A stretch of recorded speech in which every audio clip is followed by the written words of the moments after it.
Good morning. My name is Elizabeth Walker, and happy Thanksgiving. I will be sharing today's creation teaching entitled A Way Forward.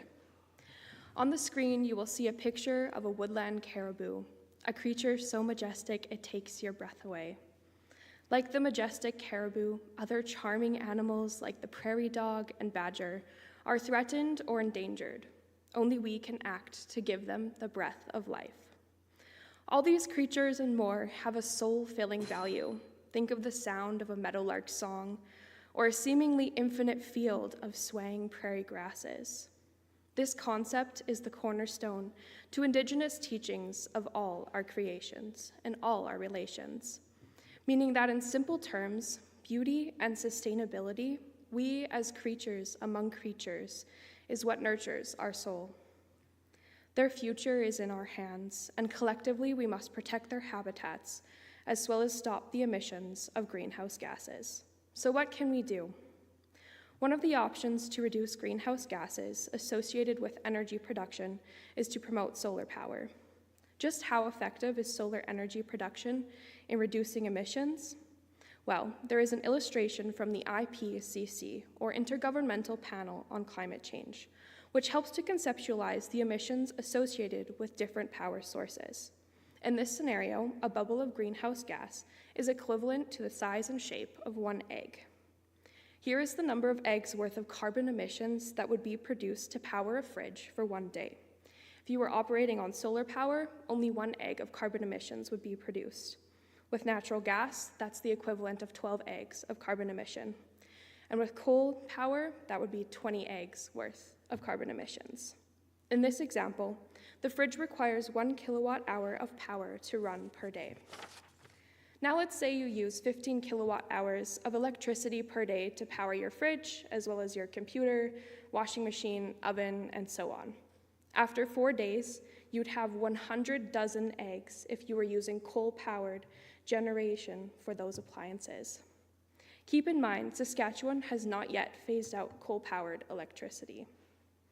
Another even better option besides solar is to promote wind power. In fact, wind power was developed in 200 BC. Wind energy is a feasible option because it doesn't pose a massive threat to the environment. The air and water are not polluted during energy production, nor are harmful emissions produced. Better still, no water is required to generate electricity. Moreover, a report from the International Renewable Energy Agency states that wind industry can accommodate 1/3 of worldwide demand for energy by 2050, which would be monumental considering 1 megawatt of wind power can offset about 2,600 tons of carbon dioxide. Think about how many eggs worth of emissions that would be equal to. So blow, winds of the prairies. To touch on another more recent renewable energy possibility in Saskatchewan, I would like to mention the small modular reactor proposed for the province. The cost for this project is now estimated at $5 billion. With that money, it would be possible to build 9 wind farms, similar to the one at Blue Hill Wind, and construction could start now, not in 10 years.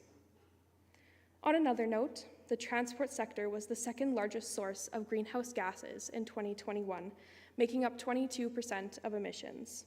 To illustrate why vehicles are such heavy polluters in Saskatchewan, driving a vehicle with an internal combustion engine at 120 kilometers per hour burns 20% more fuel than driving the same distance at 100 kilometers an hour.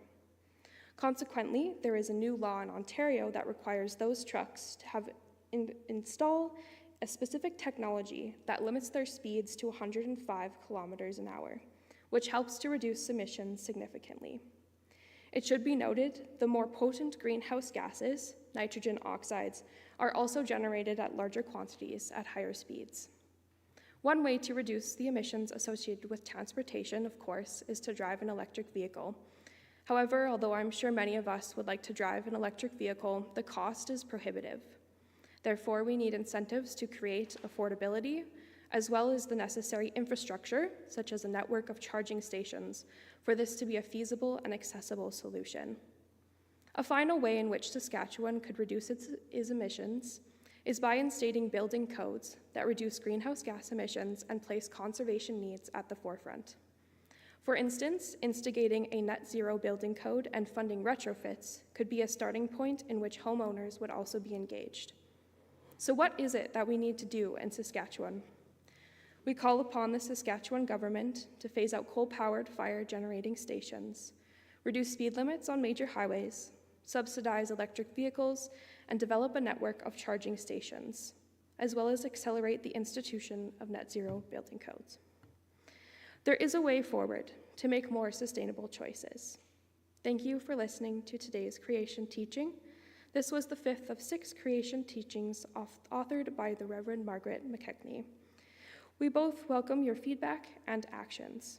Should you like to participate further in this initiative, there are letters at the back to sign, which will be sent to the leaders of the Green Party, NDP, and Saskatchewan Party with questions about these and other environmental issues in Saskatchewan. Additionally, there are activity or action calendars outlining what you can do at home to learn more about these issues and live a more environmentally friendly lifestyle. Both the letters and the calendars will be at the back of the church after the service. Thank you.